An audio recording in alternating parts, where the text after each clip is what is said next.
ओम नमः शिवाय।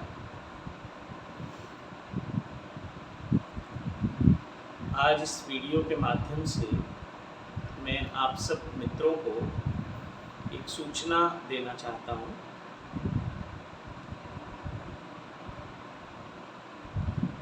और इसी तरह के एक कॉन्सेप्ट पे मैं काम करना चाहता हूँ। सबसे पहले मैं वो सूचना दे दूँ और फिर इस कॉन्सेप्ट की हम बात करेंगे।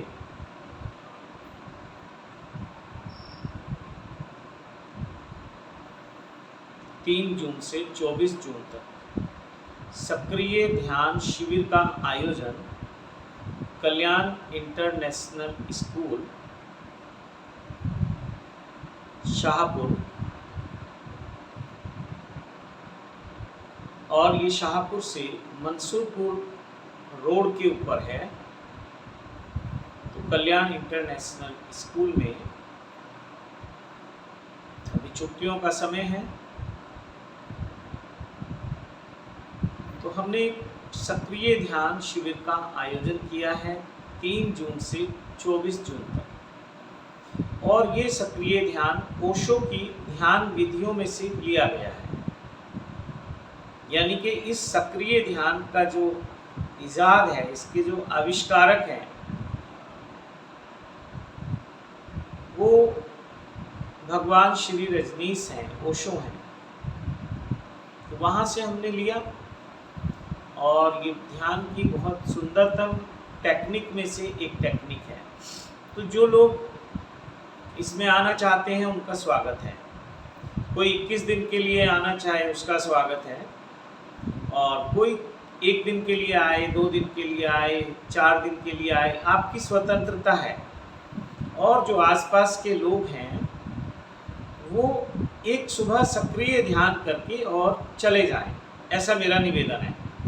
क्योंकि जो मित्र दूर से आएंगे वो तो जा नहीं सकते, तो जो आसपास के लोग हैं वो सक्रिय ध्यान करें और फिर उसके बाद निकल जाएं, अपने जो भी दैनिक कार्य है उनको करते रहें। तो ऐसी इसकी रूपरेखा है। तो जो भी मित्र इसमें आना चाहते हैं उनका स्वागत है।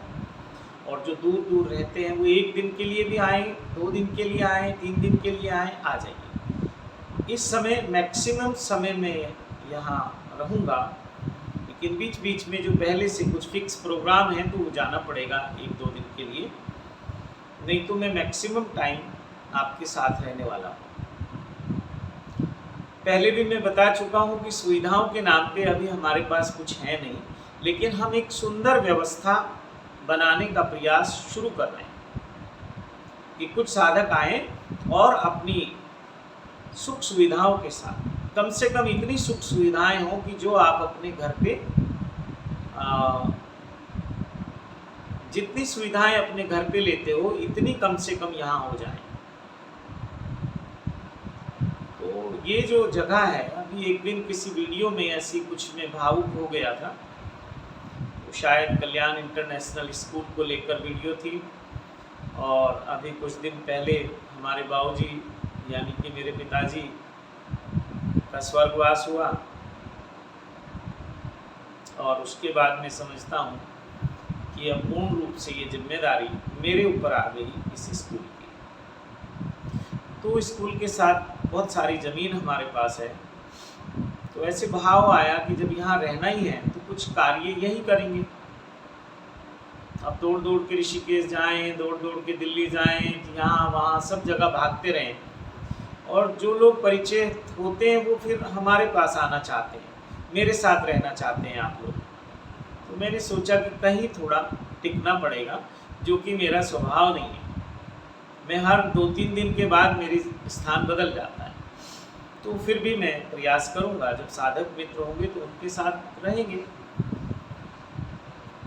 और आगे भविष्य में इसको थोड़ा विस्तार देने का भी भाव है। तो उस दिन उस वीडियो में ऐसे निकल गया था मुझसे कि कल्याण इंटरनेशनल मेडिटेशन रिजॉर्ट, तो मुझे लग रहा है कि उसके बाद वो कुछ क्रियात्मक रूप लेना शुरू किया है उस भाव ने, उस फीलिंग में, विचार में। तो देखते हैं क्या अस्तित्व की मर्जी है।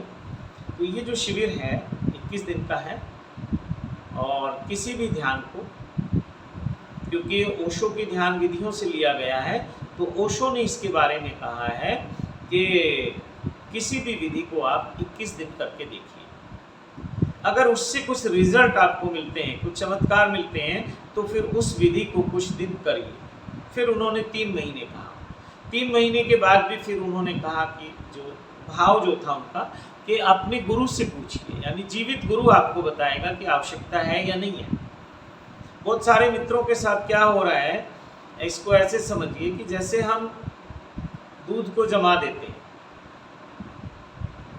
उसमें थोड़ा खट्टा डाल के उसको जमा देते हैं, सुबह हम उसको मथते हैं, रिड़कते हैं, बिलोते हैं, तो कुछ समय के बाद मक्खन ऊपर आ जाता है।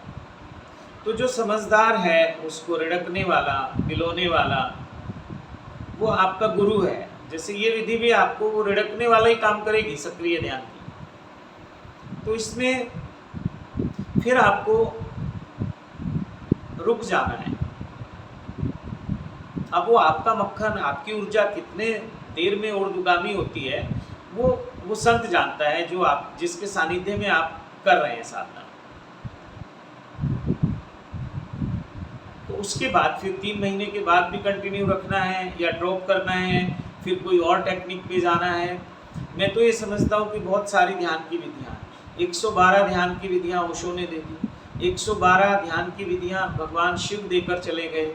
विज्ञान भैरव तंत्र जो है उनकी 112 विधियों पे है, और न जाने कितने कितने लोगों ने अपनी विधियाँ ईजाद कर दी। तो आप किस किस विधि का उपयोग करोगे? कोई एक विधि जो आपके लिए है, जो आपके और आपके गुरु के द्वारा सहमति होनी चाहिए, तो उससे अपनी यात्रा करो, तो ये शॉर्टकट हो जाएगी। नहीं, भटकने के मार्ग अनेक हैं और पहुंचने का मार्ग एक है। किसी एक मार्ग पे आप आओगे। मार्ग का मतलब मेरा किसी पंथ से नहीं है। कोई कहे हम तो ओशो वाले हैं, कोई कहे हम राधा स्वामी वाले हैं, कोई कहे हम निरंकारी हैं, कोई कहे हम हिंदू हैं, कोई कहे मुस्लिम। नहीं, उससे मतलब नहीं। वो आप जो भी हैं रहिए। मेरा तो ये है कि कोई आना चाहता है और इस प्रयोग को करना चाहता है, तो उसका स्वागत है। जैसा है, जिस स्थिति में है, जैसे उसकी खुशी है आने में, वो आ सकता है। कोई प्रतिबंध नहीं है। बस केवल इतना प्रतिबंध है कि आके आपको केवल ध्यान करना है और निकल जाना है। आप वहाँ 3 दिन रहें, आप वहाँ 5 दिन रहें, आप वहाँ जितना भी रहें, तो आपको वहाँ केवल और केवल साधना करनी। इतना सा निवेदन है। तो धीरे धीरे मुझे लग रहा है कि जो कल्याण इंटरनेशनल मेडिटेशन रिजोर्ट का भाव उठा है, तो ये फलीभूत होगा। और आप सबसे निवेदन करना चाहता हूँ कि जो मित्र भी इसमें सहयोग कर सकते हैं, किसी भी प्रकार से, तन से, मन से, धन से, तो उनका स्वागत करता हूँ। बहुत सारे मित्रों के पास बहुत अच्छी प्लानिंग है, लेकिन उनके पास जगह नहीं है। बहुत सारे मित्रों के पास पैसा है, लेकिन उनके पास समय नहीं है। बहुत सारे मित्रों के पास भूमि तो है, लेकिन वो उनके पास रिसोर्स नहीं है उसको डेवलप करने के। और आप लोग बिना सुख सुविधाओं के शिविर में आते नहीं। वो तो कहने को रह गया अब नेचुरल अब कुछ नहीं है। हम अगर कहीं भी चले जाएं, तो हम अपनी सुख सुविधाओं को अपने साथ लेकर चलते हैं। होटल में पूछ लेंगे या जहां आप ठहरेंगे वहां पहले पूछ लेंगे कि ये सुविधाएं हैं। वो कहेगा हाँ, तो आप वहां स्टे करेंगे, नहीं तो आप कहीं और तलाश करेंगे। तो ठीक है, तो आप बिना सुख सुविधाओं के ध्यान के लिए भी नहीं आना चाहते, और मैं भी इस पक्ष में हूँ कि ध्यान सुख सुविधाओं के साथ ही हो सकता है।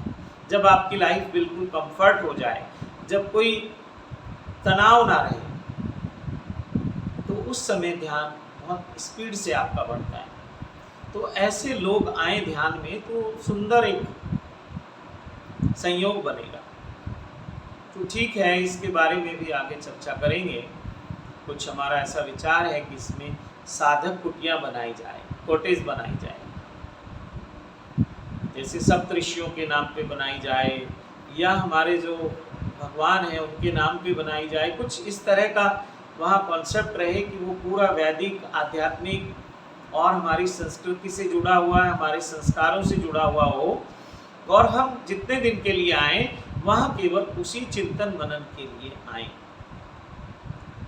और ओशो तो बहुत सुविधाएं दे गए हैं, तो ओशो की ध्यान विधियों को हम बहुत खुले हृदय से लेते हैं और हमें कोई संकोच नहीं है कि हम ओशो से जो लेते हैं हम बात करते हैं। बहुत सारे मित्र कहते हैं कि लोग ओशो से लेते हैं और बिना नाम लिए उसको परोसते हैं।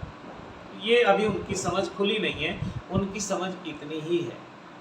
जिस दिन उनकी समझ खुलेगी, उनका अहंकार विलीन होगा, उस दिन वो ओशो के चरणों में नतमस्तक हो जाएंगे, स्वयं हो जाएंगे।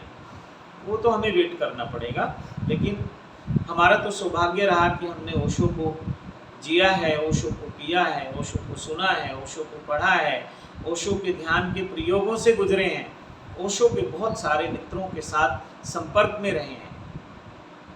तो हमें कहने में कोई आपत्ति नहीं है।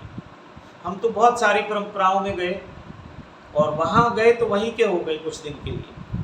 फिर हमें लगा कि यहाँ से जितना हम ले सकते थे, वहाँ तो बहुत कुछ होगा, लेकिन हमारी क्षमता कितनी थी उस समय, वो हमने लिया और आगे बढ़ गए। ऐसे बहुत परंपराओं का योगदान रहा जीवन में। तो आगे देखेंगे कैसा है, कैसे कैसे आइडियाज़ आएंगे आपके पास से, तो आप लोग भेजें इसके निर्माण के लिए क्या आइडियाज़ हैं और क्या प्लानिंग हम बना सकते हैं। और कोई मित्र इसकी जिम्मेदारी लेना चाहे तो बहुत ही सुंदर होगा।